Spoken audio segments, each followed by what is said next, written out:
Bon, bonsoir. Vous m'écoutez bien?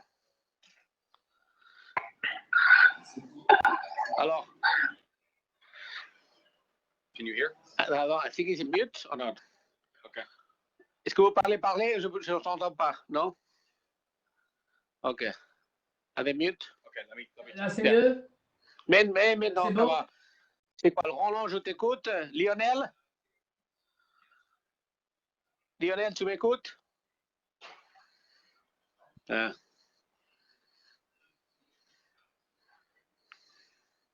Oh, Lionel, il n'entend pas. Lionel? Non. Il était là. Il était là tout Il à l'heure. est là, oui, je le vois. Hein. Maybe c'est frozen, non, je ne sais pas. Ouais, ça a l'air Salut Mathieu. Ouais. Bon, on va commencer de toute façon. As soon as it comes. Yeah. Et je peux poser des questions aussi, mais si tu poses des questions, tu regardes la caméra. D'accord. Et on peut, de cette façon, on peut aider un petit peu. Ouais. Bonjour.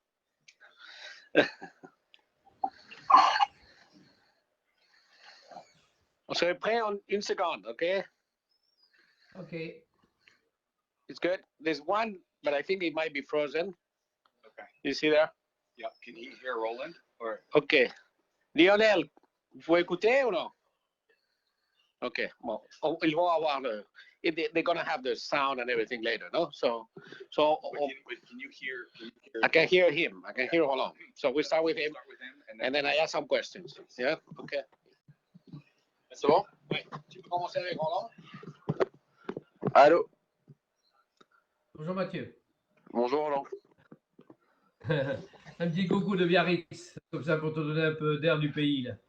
C'est gentil, merci. Demain, je serai à Bordeaux. Je serai à Bordeaux d'ailleurs demain. Dis-moi, donc première question, je voulais te poser.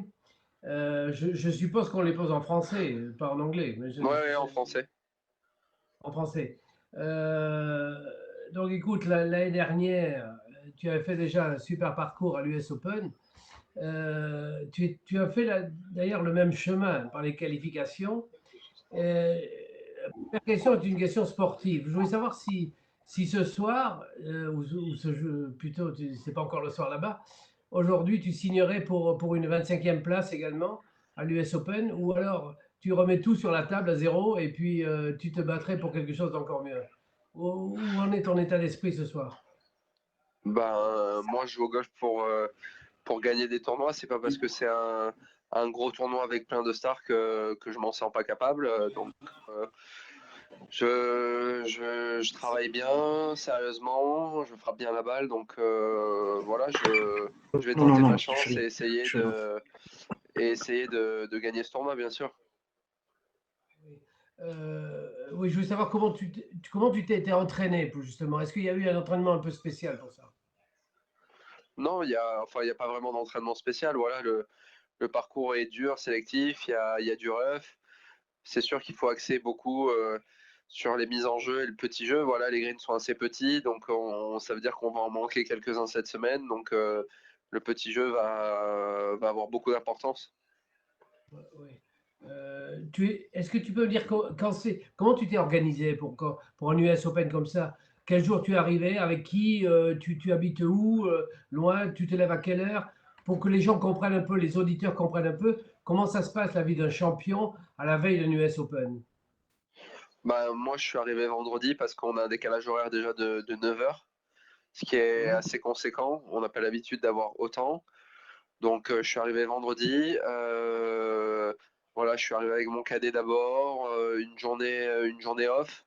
Derrière, on a enchaîné avec du petit jeu le samedi.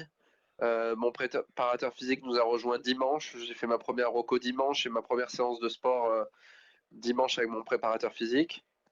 Et puis voilà, rebelote lundi, 9 trous et de l'entraînement. Rebelote mardi, 9 trous et de l'entraînement. Et ce sera la même chose demain. Quand tu fais 9 trous, tu dis comme ça, tu les fais tout seul avec d'autres personnes? Tu les choisis comment ça se passe? Oui, oui, bien sûr, on réserve des départs et on voit les joueurs avec qui on a envie de jouer. Ou même des fois on se met tout seul et des joueurs se joignent à nous. Ça dépend, ça dépend. Est-ce que tu as joué avec des joueurs que tu avais envie de Pardon, jouer? pardon Roland, une seconde.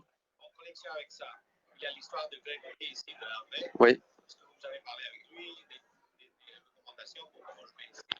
Et tu commentais un petit peu sur l'histoire de l'armée à Pebble Beach.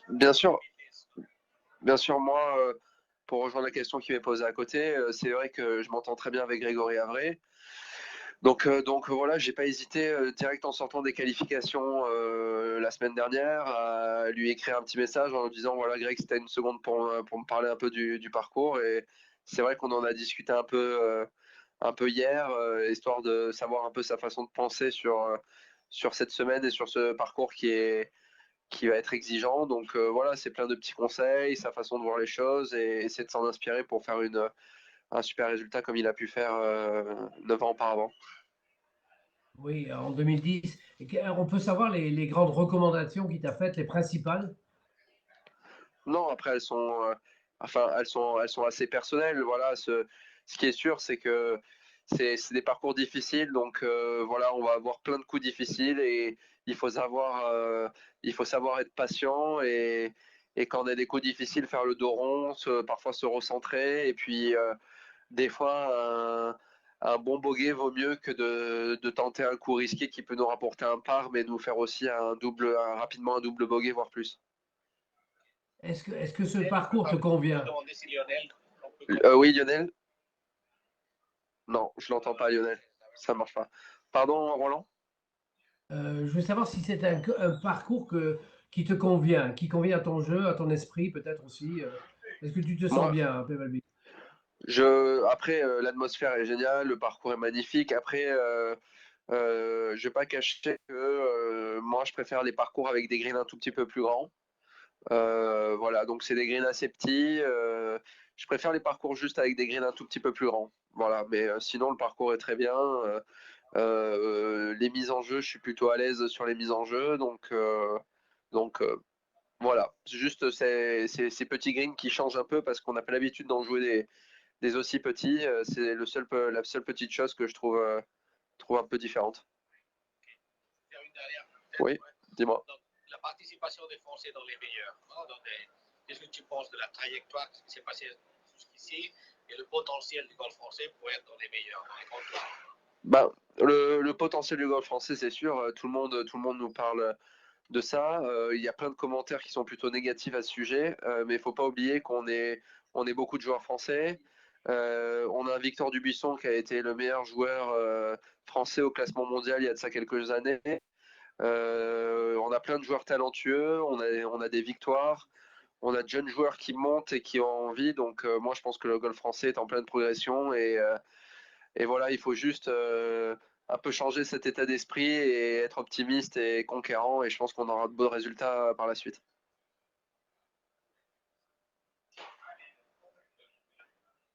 Roland, je t'entends plus.